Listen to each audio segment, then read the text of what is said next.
Hello guys, চলে এলাম আমার খেলার খবর চ্যানেলে বিগ আপডেট নিয়ে। তো চলো বন্ধুরা, খুব গুরুত্বপূর্ণ আপডেট নিয়ে চলে এলাম। ফুল ভিডিওটা দেখতে থাকো, স্কিপ করবে না। স্কিপ করলে কিন্তু ভিডিওর মধ্যে অনেক কিছু মিস করবে। এবং এই খেলার খবর চ্যানেলে যারা নতুন আছে অবশ্যই খেলার খবর চ্যানেলটাকে সাবস্ক্রাইব করে পাশে থাকা বেল আইকন ঘন্টাটাকে ঢং করে বাজিয়ে দাও। বেশি বেশি লাইক এবং কমেন্ট করে দাও, যাতে মোটিভেট হয় তোমাদের এই খেলার খবর চ্যানেলে আমি ফার্স্ট আপডেট দিতে পারি। তো চলো বন্ধুরা, ফার্স্ট যে আপডেটটা নিয়ে কথা বলবো, খুব গুরুত্বপূর্ণ আপডেট মোহনবাগান শিবিরকে নিয়ে কিছু ট্রান্সফার আপডেট। তো মোহনবাগান শিবির কিন্তু একটা সেরা বিদেশিকে টার্গেট করতে চললো। মানে মোহনবাগান হেড কোচ মলিনা এই বিদেশি প্লেয়ারটাকে কিন্তু টার্গেট করলো। বিদেশি প্লেয়ারটার নাম হচ্ছে প্লেয়ারটার নাম হচ্ছে জিওর্জি গেবেলসিয়ানি। তো এই জর্জিয়ান প্লেয়ার, মানে জর্জিয়ান সেন্টার মিডফিল্ডার, অবশেষে সেই ডিফেন্সেও খেলতে পারে। অসাধারণ একটা বিদেশি, 33 বছর বয়স। বর্তমানে তার মার্কেট ভ্যালু আছে 4.2 কোটি টাকা। তো এই প্লেয়ারটাকে কিন্তু মোহনবাগান শিবির বিশাল পরিমাণে জোরালোভাবে টার্গেট করছে। এবং এই জর্জিয়ান গিবেলসিয়ান এই প্লেয়ারটা কিন্তু রোনাল্ডোর সঙ্গে খেলার অভিজ্ঞতা আছে। এর আগে কিন্তু রোনাল্ডোর বিরুদ্ধে কিন্তু প্রচুর ম্যাচ খেলেছে। অসাধারণ কিন্তু গোল আছে এই প্লেয়ারটার, এটা মিডফিল্ডার হয়ে। তার সঙ্গে কিন্তু ডিফেন্সেও অসাধারণ পার্ট রোল করতে পারে। তো এরকমই একটা প্লেয়ার কিন্তু মোহনবাগান শিবির চাইছে। অবশ্যই এরম প্লেয়ার কিন্তু টার্গেট করেছে। তো দেখা যাক, এই জিওর্জি গিবেলসিয়ান সে কিন্তু বর্তমানে জর্জিয়ানের একটা ক্লাবে খেলছে এবং সে কিন্তু ইউরো খেলার তার অভিজ্ঞতা আছে। ইউরো কিন্তু খেলেছে এর আগে। তো এরকম একটা ভালো মানের বিদেশি প্লেয়ার কিন্তু মানে খুব কম মানের, মানে মার্কেট ভ্যালুটা কিন্তু খুবই কম, 4.2 কোটি টাকা। তো এই প্লেয়ারটাকে যদি মোহনবাগান পুরোপুরি কনফার্ম করে নিতে পারে মোহনবাগান শিবিরে, তো অবশ্যই মোহনবাগান শিবিরের জন্য কিন্তু গুরুত্বপূর্ণ একটা ভালো আপডেট হবে, ভালো খবর হবে যে দুর্দান্ত একটা বিদেশি কিন্তু সাইনিং করাচ্ছি। এই সমস্ত বিদেশি কিন্তু টার্গেট করছে মলিনা, মানে মোহনবাগানের যে নতুন হেড কোচ হয়েছে।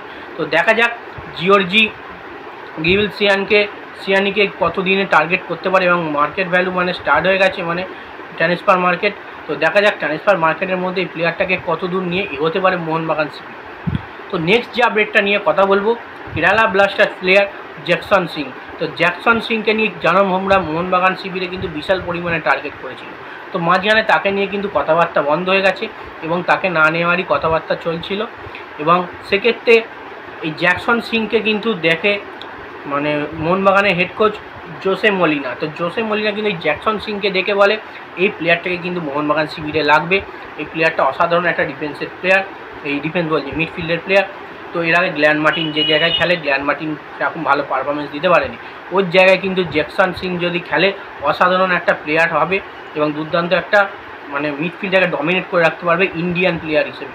তো জ্যাকসন সিংকে কিন্তু মানে জোসে মলিনার কথায় কিন্তু জ্যাকসন সিংকে আবারও কিন্তু টার্গেট করলো মোহনবাগান এবং এই প্লেয়ারটাকে জোরালোভাবে টার্গেট করতে চলেছে, যাতে কেরালা ব্লাস্টার ছেড়ে দিতে বাধ্য হয় এবং মোটা ধরনের অফার কিন্তু দিতে পারে।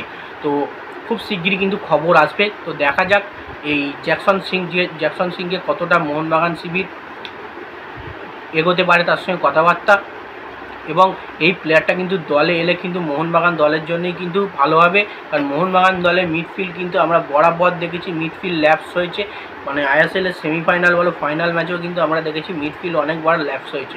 তো সেক্ষেত্রে মিডফিল্ড যদি খারাপ খেলে অবশ্যই দলকে গোল খেতে হয়। সেক্ষেত্রে মিডফিল্ডের জায়গায় কিন্তু স্তম্ভ ভালো প্লেয়ার রাখতে হবে।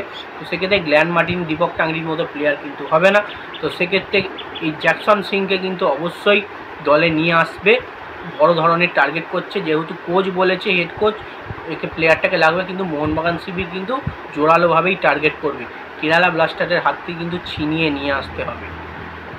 তো এবার যে আপডেটটা নিয়ে কথা বলবো, এটাও কিন্তু খুবই গুরুত্বপূর্ণ একটা আপডেট। এই আপডেটটা মানে এই খবরটা হচ্ছে মোহনবাগানের যে নতুন হেড কোচ জোসে মলিনা, তাকে নিয়ে। জোসে মলিনা কিন্তু খেলা শুরু করে দিয়েছে। তো থাম্বনেলেও আমি লিখেছি খেলা শুরু করলো। তো খেলা শুরু করেছে মানেটা কি, সে দলে নিযুক্ত হওয়ার পরেই মানে এখনও পর্যন্ত কলকাতায় এসে সে পা রাখেনি। তার দেশ থেকে কিন্তু মোহনবাগান শিবিরের জন্যে, মোহনবাগান সুপার জায়েন্টের জন্যে কিন্তু প্লেয়ার্স থেকে শুরু করে অ্যাসিস্ট্যান্ট কোচ থেকে শুরু করে সব রকম বাছাই পর্ব শুরু করবে। তো সে কিন্তু তার সমস্ত তার নিজের মতো নিয়ে আসবে। মোহনবাগান এর আগে কাকে টার্গেট করেছে সেগুলোকে দেখবে, সেরকম যদি তার ভালো লাগে তাহলে তাকে নিয়ে আসবে। এবং নাহলে তার নিজের মতো যাকে ভালো লাগবে, যে বিদেশি হয়তো মোহনবাগান শিবিরে হয়ে ভালো খেলতে পারে, সেরকমই কিন্তু বিদেশি প্লেয়ার বলো, অ্যাসিস্ট্যান্ট কোচ বলো, ফিটনেস কোচ বলো, সব রকম প্লেয়ারকে কিন্তু কোচ বলো নিয়ে আসবে জোসে মলিনা। তো সেক্ষেত্রে মোহনবাগান সিবিকে একটা দলটাকে গুছিয়ে তৈরি করার জন্য সেরকম ধরনের কিন্তু প্লেয়ার টার্গেট করবে। ইতিমধ্যে কিন্তু অ্যাসিস্ট্যান্ট কোচ থেকে শুরু করে প্রচুর পরিমাণে বিদেশি টার্গেট করে ফেলেছে, কোনো পর্যন্ত কনফার্ম হয়নি। তো সেক্ষেত্রে কিন্তু কনফার্ম হতে বেশি দিন লাগবে না। তো সেক্ষেত্রে জোসে মলিনা কিন্তু খেলা শুরু করে দিয়েছে তার। দেখা যাক কত ভালো ভালো মানের বিদেশি সে দলে নিযুক্ত করতে পারে, মোহনবাগান শিবিরে হয়ে কেমন পারফরমেন্স দেয় তাদের দেখার জন্য। তো যাই হোক, এই আপডেট ছিল। ভিডিওটা ভালো লেগে থাকলে লাইক, কমেন্ট, শেয়ার, সাবস্ক্রাইব করে পাশে থাকো। চলো বন্ধুরা, বাই। নেক্সট ভিডিও দেখা হচ্ছে।